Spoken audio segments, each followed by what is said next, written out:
Hello, everyone. In today's episode, we talk about cold therapy, saunas, and how to fit them into your lifestyle. Please enjoy. Welcome to the Perfect Workout Podcast, where fitness meets simplicity. I'm Kyle Recchia, CEO of The Perfect Workout. I'm joined by Jim Keene, our Director of Training. We hope you enjoyed today's episode. Welcome back, everybody. We're back. We're back. Today, we're going to get into some of those, let's call them biohacks. We're going to talk about some really cool equipment. We've kind of talked about this a little bit in prior episodes, and we said we'd go deeper in a future episode. This is that episode. This is the one. We're going to go deeper. We're going to do it. And we're going to go deeper into two things that are really actually awesome and effective. There was a good book, and I can't ever remember the author, but it was called Antifragile. And it was talking... Taleb. There you go. Yeah, Nicholas Taleb. Yep, which also wrote Black Swan, which we talked about in some... Fooled by Randomness. Yeah. Black Swan. Some prior episodes. So great books. Pick those up if you'd like. Anyways, this idea of anti-fragile, it really talks about hormesis, right? It's this idea that the dose makes the poison. You know, we want to do certain things to the body that would be challenging, like cold therapy. We're going to talk about that today. That if you did too much of it, would not be a good thing. Icicle. But the right amount of it can actually be sort of a miracle. So today we're going to go over sauna and we're going to go over cold plunging and the do's and don'ts. So let's kick it off with sauna. Sauna is this really awesome subject because, and again, I'll butcher the study. We'll try to remember to put this in the notes. But it's been really well studied. It's been around for a long time. You probably actually can talk about it. This famous Finnish study of 25 years or something. Yeah, they eventually did finish. Okay, there's Steady. But they were finished, the fellas. Yeah, Did you see what I've done? Yeah. It's late. It's late. So the main umbrella term could be something you may have heard before called photobiomodulation. Photo, light, bio, your biology, modulation, changing your biology using light. So photobiomodulation, or PBM, is something that has been studied. It's, like you said, thousands of years old. There's records of people in BC dates doing contrasted cold and then hot and then cold and then hot. And you probably all seen the videos of in Finland, the guys skating on ice, and then they dig a hole and jump in and then get into the sauna. So sauna, heat is light, and it's like near infrared and mid and far infrared. Heat is light, so we can use those interchangeably. It's just not visible light. So the visible light spectrum is, Roy G. Biv. And then when you get past the yellows, oranges, and reds, the next step is infrared, which is heat. So when you shine light at a human body, there's certain effects. And in no particular order, some of the beneficial effects are, first, it provokes the release of nitric oxide. And nitric oxide is inside the cells in response to the light coming in. That nitric oxide leaves the cell, goes into circulation, goes into the endothelium, to your veins and arteries, and it's a vasodilator. So it dilates, it widens out your veins and arteries, which reduces your blood pressure and allows for improved circulation, which helps most everything. So any chemical messenger that needs to go somewhere has to go in the blood. And so it vasodilates your endothelium. So that's the first thing. It improves circulation, reduces blood pressure, and helps with cardiovascular metrics. The next thing is that red light in particular, and near infrared, it sinks far deeper into the body than other wavelengths. So it goes 2, 3, 4 inches sometimes past the epidermis, past the skin. Whereas ultraviolet and blue light, it doesn't go very deep. In fact, when you're in a tanning booth and it's UV light, you don't actually need the goggles because just your eyelids are thick enough to completely prevent any of the UV light from getting to your eyeball. So no one actually ever needed those extra eye protection little things because just the skin of your eyelid is thick enough. It doesn't penetrate. So red and infrared, that heat, it penetrates. And so vasodilation, it's penetration. So you're getting this effect deep into the deep tissues versus other modalities and other therapies. Also, it helps to build what's called fourth phase water. So it's, as Gerald Pollack, the University of Washington researcher who discovered this, he called it exclusion zone water, or EZ. And the reason they called it that was because normally H2O, it's 2 hydrogens and an oxygen. Well, H2O joins with another H2O molecule to create a hexagon. And these hexagons are stacked on top of each other so tightly that it excludes any particles, any viruses, bacteria, anything else in the water is pushed out to the side. It has a repelling effect, so it's excluding. So exclusion zone water, if you put a filament into it, you'll notice it has a negative net charge. The bulk water in your cells that is not stacked up, the hexagons, has a positive charge. So what do you have when you have a negative and a positive charge? Change it. That's a battery. So the red light builds your battery. You have your mitochondria, which make adenosine triphosphate, the ATP, from the electron transport chain. However, this battery is responsible for the other part of the energy needed to run a human body. Gilbert Ling in the 70s won a Nobel Prize for doing the math and going, fellas, the ATP story doesn't account for all the energy we use in our brain and our heart and everywhere. There's got to be something else. And then it wasn't until later that we realized, yes, ATP is energy. It's currency for cells to use for energy. But this negative positive battery of exclusion zone to bulk water in the cells, that's the other part that makes human life possible. So red light improves your battery. It gives you more energy.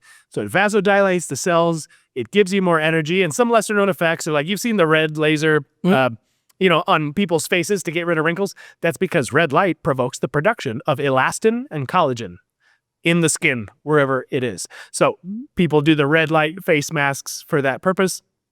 And it's highly effective because it does help build collagen and elastin in the skin. Makes you look younger, gives you more energy, lowers your blood pressure, and builds your battery inside every one of your cells. So red light is awesome. So when you stack this stuff up, the red light, the sauna, it answers a few questions. One, you have the heat element.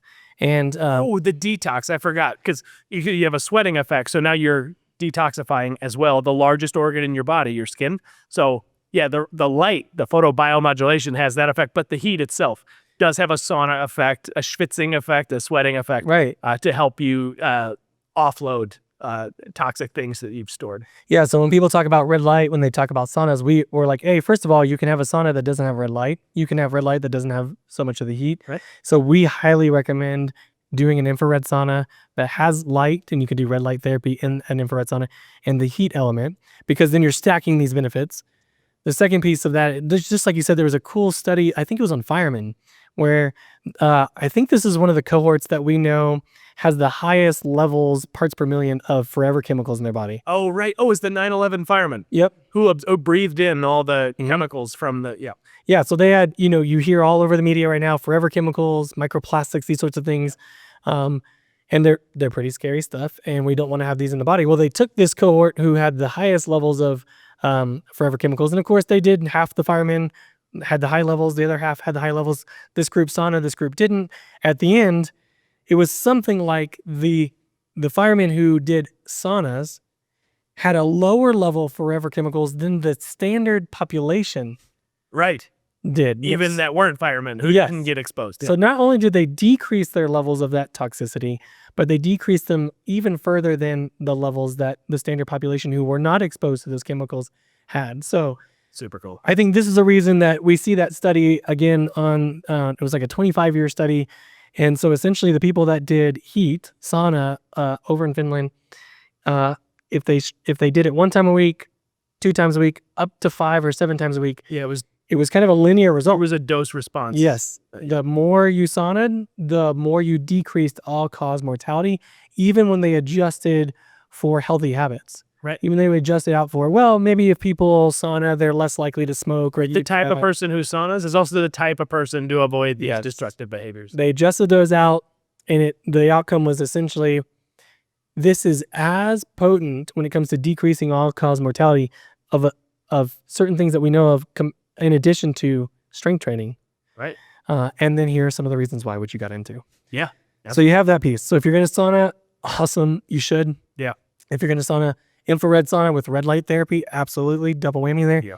And then a lot of people like to get in this sauna plus cold therapy. Actually, before we jump to that, we didn't really get into the don'ts. I think from my perspective, when it comes to sauna, the thing to be most careful of, because it helps with building muscle, helps with recovery, is just hydration.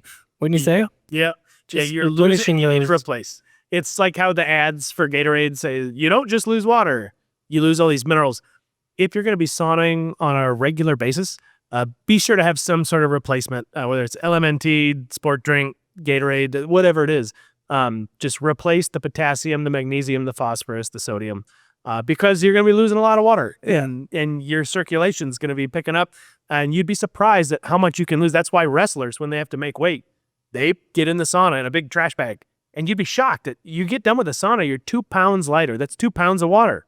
So just be sure that you're rehydrating and remineralizing with electrolytes. Yeah, we haven't done an episode yet. We will do it another time on hydration, but it's really, really important.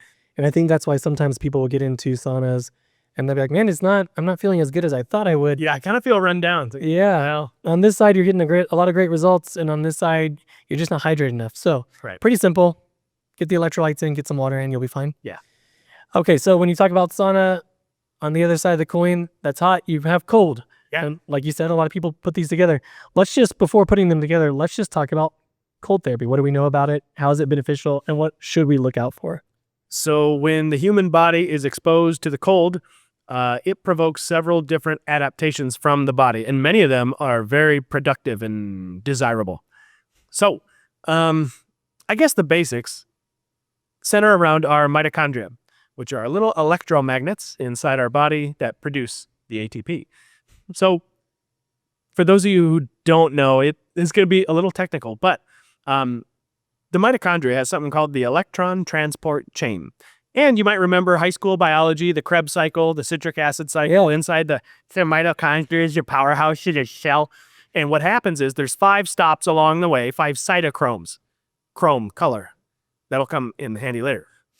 So these cytochromes, an electron has a destiny, and the electron visits the first cytochrome and then propels. Something changes, and there's enzymes at each stop, CoQ10, and there's cytochrome 1, 2, 3, 4, 5. And by the end, oxygen molecule is paramagnetic. It's sucking the electron through the chain. And then as a result, the final step is it's turned into adenosine triphosphate. So that's how electrons are passed through the cycle. So think about this. This happens in the inner mitochondrial membrane, and the inner mitochondrial membrane is sitting inside of liquid. So the cytochrome 1, cytochrome 2, cytochrome 3, every stop along the chain, it's sitting in liquid. Now, water's kind of weird. Most things, when they're heated, they expand, and when they're cooled, they contract. Metal, wood, what have you. For anybody who's ever left a beer in the freezer too long and forgot about it, you know that water's different. It's the opposite. What happens to water when it gets cooled? It expands. And beer is mostly water. That's why it exploded. So when water is heated, it contracts. And when it's cooled, it expands. So you get into the cold, let's say a cold tub. Your mitochondria need to create heat now so you don't die. And then they create heat. And in response, the water in which the cytochromes sit, it shrinks, because that's what happens to water when it's heated. It shrinks. So now they're closer together. It's measured in angstroms. And now they're closer together, and a little bit goes a long way when we're talking about the tunneling of the electrons. So now every single mitochondria is able to tunnel more efficiently because the stops along the way are closer, because heat is being produced in the presence of water, which shrinks the water. And that heat also, infrared, it's light. We just talked about what happens when light hits water, when this red light, infrared, near infrared. So your own mitochondria producing this are also building up that exclusion zone water, building up the battery. And also your mitochondria produce ultraviolet light in the cold, which is weird. And it turns out that helps with leptin control and appetite control and all sorts of things we're designed to do. Summer is red light and heat. Winter, we have to produce our own light in the cold. So in winter, when light cycles are low, you better get into the cold so you can produce your own light to have that same effect. We have little suns inside us in the mitochondria, but they only produce when you're cold. So anyhow, being in the cold, the main thing it does is it soups up your mitochondria, makes them produce more energy more quickly in a cleaner way. And it also produces light, to which we also have an adaptive response. So you're energized, it spikes your testosterone, it spikes your dopamine signaling. Cocaine lasts for 15 minutes, has a big spike, comes back down. A cold plunge of 3 minutes has a higher spike and sustains for up to 2 hours afterwards. So this can help with addiction. This can help you get what normally you get from scrolling, from processed food, from coffee, from drugs. It's just a dopamine hit. Well, this can help you regulate. So the cold is fantastic for depression, for anxiety, for mental health, for serotonin and dopamine balance, for all these brain things. The cold is fantastic. Your immune system is souped up by the cold. In response to the cold, the body will create more white blood cells, higher T cell counts, these types of things. And then it's just the basic mitochondrial energy production that is souped up in response to being exposed to the cold. And it turns out that air is like heat conduction. Metal's the best. Air is basically the worst. But in water, so just walking outside in the cold, and as they say, a man in the cold is not necessarily a cold man. So when you're heating up and your pilot light's on, you could be in the cold and you're just fine because you're heating up, and that's a healthy thing. But when you're in the cold tub is better than just walking out in the air. It's something like 24 times more conductive of the heat. And so the idea is spend 3 or 4 minutes in cold water. Colder is better, but enough is enough. Like half a sure thing's better than twice enough. And you don't need to be like with ice hitting you.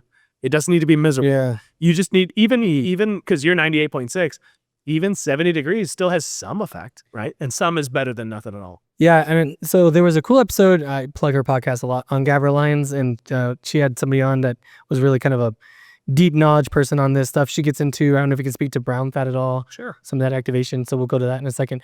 But like you just said, there's actually kind of a curve there. Like for most people, in fact, she talks about her recommendation for females is you don't want to jump right into 40 degrees because the shock, like what happens to your hormones, things like that, it's like you haven't really eased into it enough. So there can be a little bit of downside before you get all the upside. Right. So she kind of talks about a tapering effect, and that most of the 80-20, the 20% that produces 80% of the results kind of comes around 50 degrees. So yes, if you can get colder over time, fantastic. Sure. But if you're new to cold exposure, you don't have to go to somebody's house. My wife did this the other day. It was a really funny result. Fill it up with ice. Yep. You don't have to go jump into 33 degrees and then jump out as she did 15 seconds later and lose all the benefits she would have gained. Having done that. That's awesome. So maybe a little bit of brown fat, and then let's talk about the don'ts, because when it comes to strength training and, building muscle and inflammation, it's important that we touch on that. Yeah. So the brown fat story is that there's 2 types of adipose tissue or fat tissue in the body, generally. There's white fat and brown fat. White fat is the stuff you squeeze on your stomach. You cut someone open and look at it. It's like a liposuction. It's white. It's just like fat that you would see marbling on a steak or end cap of a tri-tip or some sort of ribeye. So that's what we got mostly. And then there's brown fat. It's fat still. It's fatty acids, but it also has mitochondria inside the fat. Now that's bizarre because, of course, muscle and heart and brain, that's a lot of mitochondria because that's a lot of energy production. You might think, well, fat's just a storage organ. Why would it need to produce energy, to burn energy? Isn't that the opposite?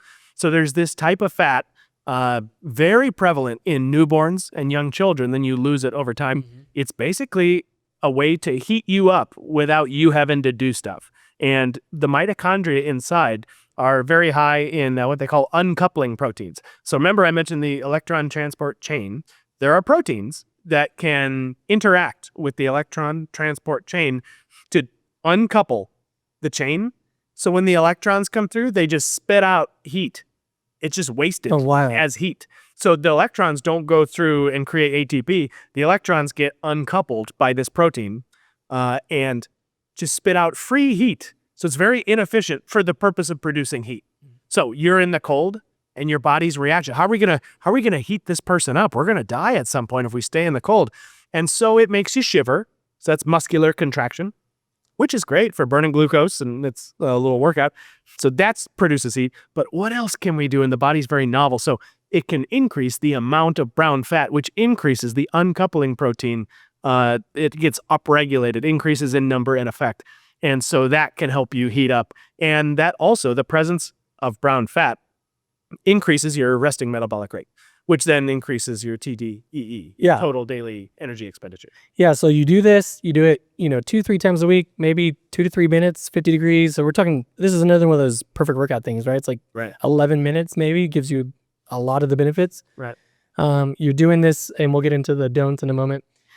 It's activating all those different elements that you just talked about. You're adding brown fat to the body. So just like babies who cannot regulate their temperature. Right. And they don't have muscles to move around a bunch and lift heavy things. They're babies. So they can't shiver. They have a ton of the brown fat to heat them up. Yeah. So we lose it over time with the way evolution has it, but we can gain that back through being exposed to cold, Yep. which then, like you said, ultimately, why would we do that? The outcome, higher burn calories throughout the day, higher Yep. resting metabolic rate, more NEAT, more movement.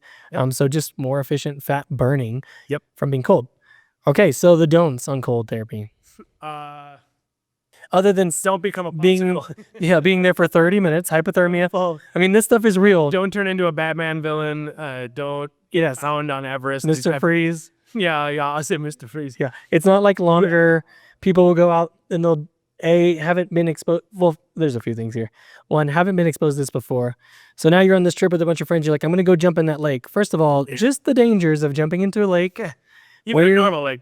Yeah, where you're having to swim and your muscles aren't wanting to work right now because you're in shock is a good recipe for drowning. Yep.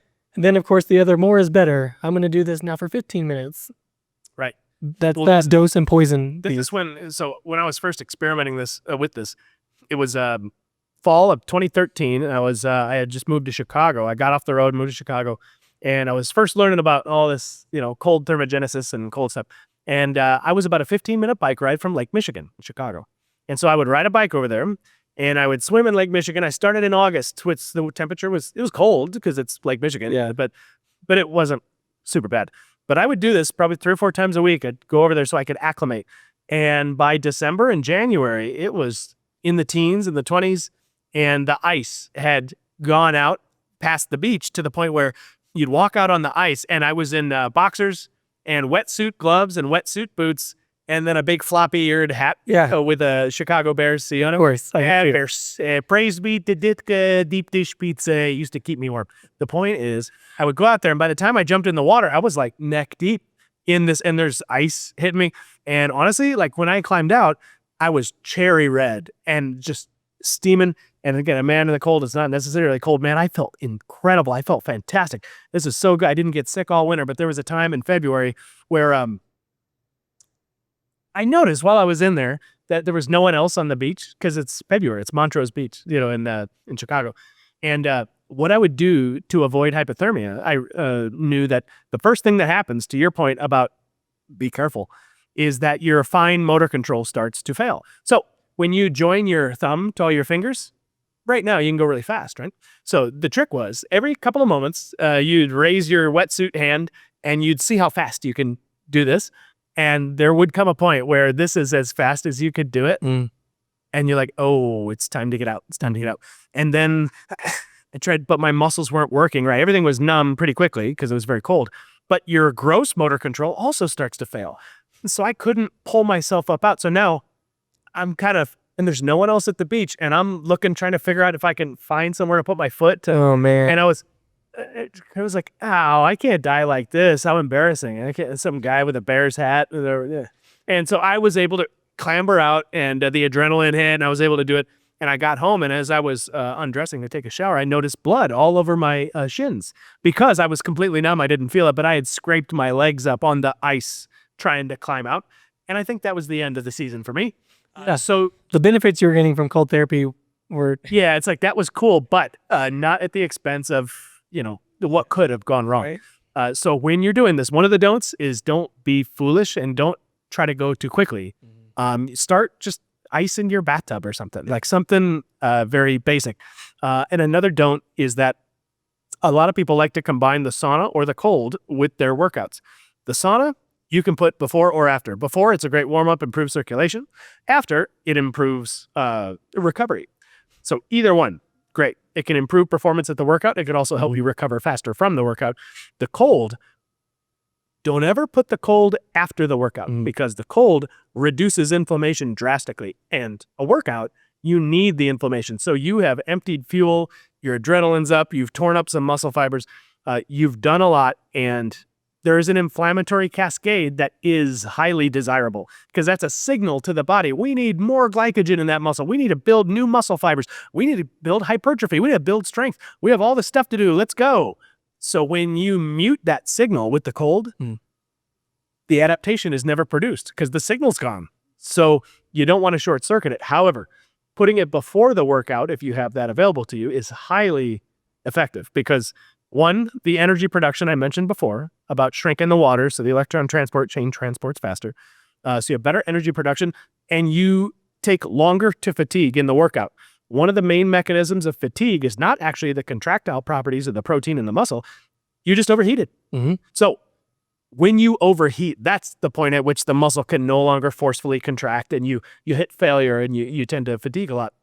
So if I start out cold, then the first part of my set actually just goes towards getting me back up to zero. Then I start heating up. So you hit that point of I'm overheated, I need to stop a lot later, if ever. So starting cold increases your energy, reduces the likelihood and rapidity of the overheating part of the fatigue.